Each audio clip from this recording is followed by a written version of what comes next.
Hello everybody, Subpar Gamer here with my walkthrough of GTA 3, the original Liberty City. I'm downloading this from Steam. I was lucky enough to purchase it when it was still available. I think that Rockstar has forced Steam to stop selling the original, and now you can only get the definitive edition, which is absolutely horrible. But I'm lucky enough to have this, and if you have this, you can use it, or you can find it in other places. Now, if you try to run the game straight away, you're going to experience a couple of issues with the game and how it operates. First off, you're going to notice that the resolution on it is terrible. It's down to 640 by 480, and it's really clunky.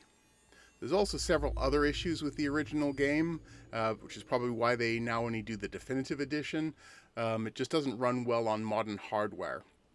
You can see here that the menu screen is invisible. You can't really see what you're doing, and even if you do figure out how to start a game, you're still going to be stuck at that really low resolution that's not going to be enjoyable for playthrough.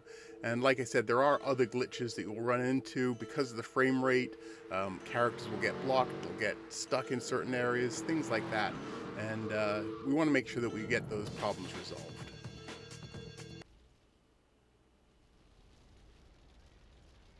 I know a place on the edge of the red light district where we can lay low, but my hands are all messed up, so you better drive, brother.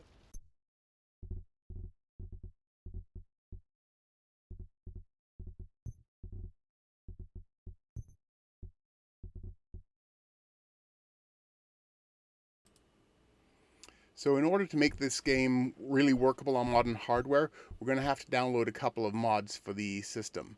Thankfully, there's a huge community of GTA fans out there who have found ways to make it work on modern hardware. What we're going to use is this Essentials pack, which is linked in the description down below. It's a collection of mods that help make it work on modern hardware.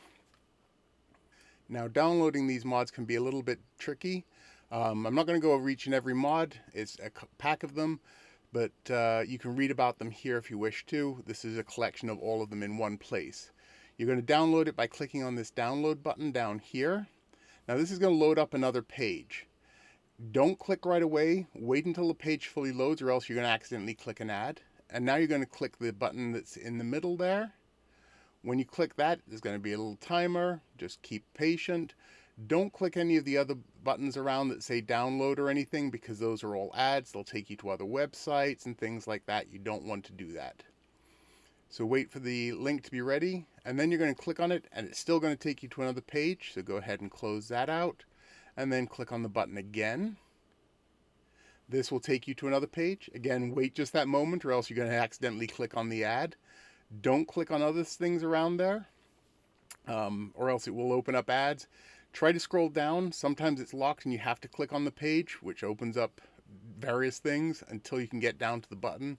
Then you can click on it and it will download to your local computer. So in order to install, it's fairly straightforward. Go to your downloads folder and unzip the file that you just downloaded. I personally use 7-zip. You can use whatever you have available, or the built-in Windows options works as well. When you open the extracted files, you'll see there's a whole bunch of files in there as well as folders. And what you're going to want to do is select them all, and then we're going to copy them, and we're going to paste them over in our main application folder.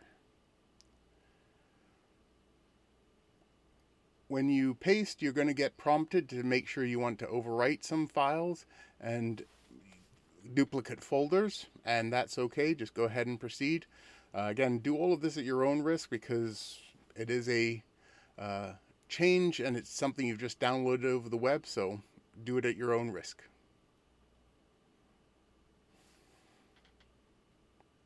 Now we're going to start the game again. And you'll quickly find that the resolution of the game is now much higher and more suited to modern game systems. As well as that, once you get to the menu screen, you'll see that the menu is fully readable. You can go into the submenus, and everything is working as expected. So while I'm here, I tend to set up my controllers. I play all three of the Grand Theft Auto 3 games, So because I go back and forth between them, I always try to make the settings of the keyboards as close as possible between the three. And so here I'm going to go in and I'm just going to make a couple of quick changes in order to make the controllers here act very similar to the way the controllers work in I set them up in Vice City and in San Andreas.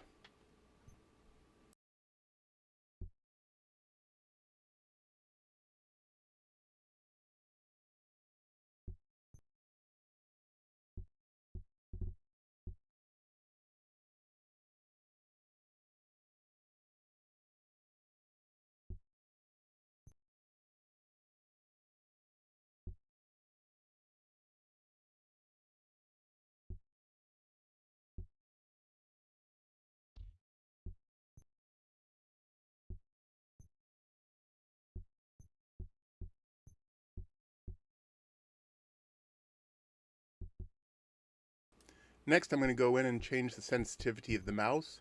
Modern mice are a lot more sensitive than the mice that were available when the game came out, and it can make it very difficult to play with it at the standard settings. Next, we're going to go into audio. Because I'm recording for YouTube, I'm going to turn the music all the way down so I don't get copyright strikes. And I also turn down the sound effects because I find that those are a little bit loud for my taste, but you do you. So the last thing I'm going to set up is the display. Here I'm going to make sure that the resolution is correct for my monitor. I'm going to turn up the draw distance all the way because the equipment these days can handle it. Leave frame sync and frame limiter switched on, or else the game will act a little bit odd in some circumstances. And you can turn the widescreen on. Again, the mod should be taking care of the frame limiting and the widescreen, but it doesn't hurt to turn them on here. The last thing I'm going to do is quit the game. That just saves all of the options that I've been setting and make sure that they're ready for proper playthrough.